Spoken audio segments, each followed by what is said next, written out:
প্রথম স্ত্রী যদি অসুস্থ হয় বা কিংবা বাপের বাসায় চলে যায়, তাহলে দ্বিতীয় স্ত্রী নিয়ে আমরা আমাদের সাংসারিক জীবন সুন্দর কাটাতে পারবো। যদি আমার জামাই বিয়েটা করে তারপর আমি আমার জামাইকে কোপ দিয়ে মেরে ফেলবো। একটা নারী চায় না যে তার ঘরে সতীন আসুক। সে যদি সক্ষম হয় যে 4টা ওয়াইফ সে নিয়ে পালবে, তাহলে সে অবশ্যই করবে।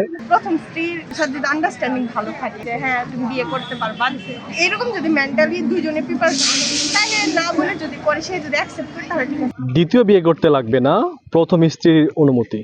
হাইকোর্টের এমন রায়ে গণমাধ্যম সহ সামাজিক যোগাযোগ মাধ্যম দেশ জুড়ে বিষয়টি কিন্তু আলোচনার কেন্দ্রবিন্দুতে চলে আসে। যদিও পরবর্তীতে একজনের রিটের পরে সিদ্ধান্ত হয় প্রথম স্ত্রীর অনুমতি না লাগলেও সালিসি যারা মাতাব্বর থাকবেন এবং স্থানীয় কাউন্সিল যারা আছে তাদের অনুমতি নিয়ে কিন্তু দ্বিতীয় বিয়ে করতে পারবে একজন পুরুষ। তো এই বিষয়টি নিয়ে পক্ষে বিপক্ষে দেশের যে জনসাধারণ রয়েছেন তারা কিন্তু পক্ষে বিপক্ষে নানান কথা বলছেন। তো আমি এখন অবস্থান করছি জামালপুর জেলা শহরে। আমি এখন জানার চেষ্টা করব হাইকোর্টের এমন সিদ্ধান্ত রায়ের মানে কে পক্ষে আছেন, কে বিপক্ষে আছেন, কি ভাবছেন তারা। চলুন জেনে আসি তাদের কথা। অবশ্যই আমি খারাপ ভাবেই দেখবো, কারণ আমি একজন নারী। আমি চাই না আমার স্বামী আমার অনুমতি ছাড়া আরেকটা বিয়ে করবে। এটা কিভাবে আমি মেনে নিব? আর একটা নারী চায় না যে তার ঘরে সতীন আসুক। একটা মেয়ে যখন সংসার করছে তার উপর যখন তার স্বামী আরেকটা বিয়ে করে নিয়ে আসে, অবশ্যই তার উপরে একটা প্রভাব পড়ে। আমি কখনো এটা মেনে নিতে পারবো না, কারণ একটা মেয়ে কখনো চায় না যে তার জামাই থাক অন্য মেয়েকে দেখ। তারপরেও যদি আমার জামাই বিয়েটা করে তারপর আমি আমার জামাইকে কোপ দিয়ে মেরে ফেলবো। আমরা দেখি প্রথম স্ত্রী যদি অসুস্থ হয় বা কিংবা বাপের বাসায় চলে যায়, তাহলে দ্বিতীয় স্ত্রী নিয়ে আমরা আমাদের সাংসারিক জীবন সুন্দর কাটাতে পারবো। আমরা বর্তমান সমাজে দেখতে পাচ্ছি যে আমরা পুরুষরা যদি আমরা একটা বিয়ে করি, সেক্ষেত্রে আমরা যদি নারীদের যারা নির্যাতিত হয় তাহলে সেক্ষেত্রে আমরা পুরুষরাই আসলে কিছু বলতে পারি না।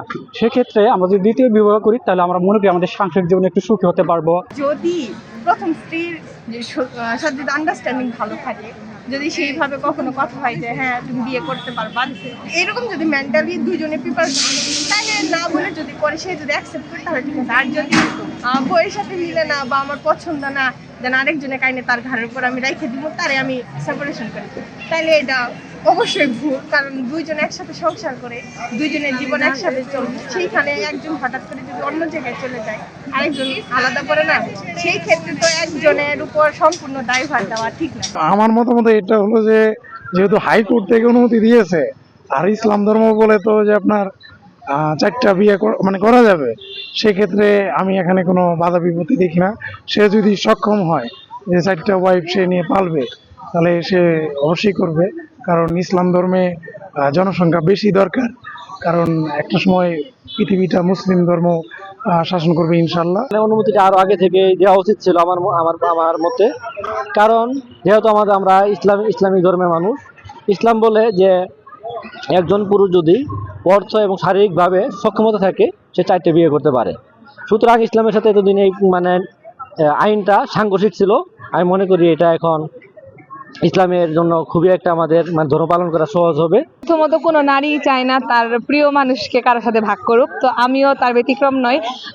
আগে যেটা ছিল প্রথম স্ত্রীর অনুমতি ছাড়া দ্বিতীয় বিয়ে করতে পারতো না স্বামী, কিন্তু এখন যে একটি রায় দিয়েছিল যে অনুমতি লাগবে না, কিন্তু তার কিছুক্ষণ পরে আমরা দেখেছি যে না, অনুমতি না, এখন তার সাথে আরো নতুন নিয়ম জুড়ে দিয়েছে যে একটি সালিসির মাধ্যমে এটা একটি পজিটিভ রায় নিয়ে তারপর সে বিয়ে করতে পারবে। তো এই ক্ষেত্রে দেখা যাচ্ছে ছেলেরা আরো বেশি বিপদে পড়ে গেছে। আগে বউয়ের অনুমতি নেওয়ার তেমন কোনো গুরুত্ব দিত না, কিন্তু এখন বউয়ের অনুমতির সাথে সাথে স্থানীয় সরকারের যে কাউন্সিলর রয়েছে তার অনুমতি নিতে হবে। তো এই ক্ষেত্রে মনে হচ্ছে ছেলেরা আরো বেশি বিপদে পড়ে গেছে। আগে একটি অনুমতি নিলেই হতো, এখন ডাবল অনুমতি লাগছে। সঙ্গত কারণে এবং ইসলামিক দিক বিবেচনায় আমি এর সমর্থন করলেও বর্তমানে বাংলাদেশের যে পরিস্থিতি বা আমরা অতীতকালে বাংলাদেশের যে পরিস্থিতি দেখে আসছি যে নারীদের অবমাননা করা হয়, তো এই দিকটি স্পষ্ট হয়ে উঠতে পারে। তবে আমি মনে করি এটি বহাল থাকুক, তবে নারীদের ক্ষেত্রে যে তাদের স্বাধীনতা যেটা ছিল, বিবাহের ক্ষেত্রে যে স্বাধীনতা ছিল, স্বাধীনতার দিকে থাকুক বলে মনে করি। অনেকেই বলি যে পুরুষরা 4টি বিয়ে করতে পারে, কিন্তু এটার ভিতরে অনেক মাসলা মাসাইলের যে বিষয়গুলো আছে ধর্মীয়ভাবে, যে একজন পুরুষ বিয়ে করতে হলে অবশ্যই তার প্রথম স্ত্রীর অনুমতি নিতে হবে, এবং তার যদি আর্থিক সামর্থ্য থাকে সেক্ষেত্রে সে বিয়ে করতে পারবে।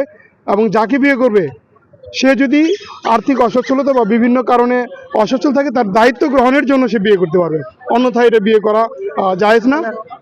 আর হাইকোর্ট যে সিদ্ধান্তটা দিয়েছে যে দ্বিতীয় স্ত্রী বিয়ে করতে গেলে প্রথম স্ত্রীর অনুমতি লাগবে না, এটার আমি বিরোধিতা করছি। আমি চাই হাইকোর্ট এটাকে রায় আবার পরিবর্তন করে নতুন করেই করা হোক, যে ধর্মীয় যে বিষয়গুলো আছে সেগুলোকেই যাতে রক্ষা করা হয় বাংলাদেশে।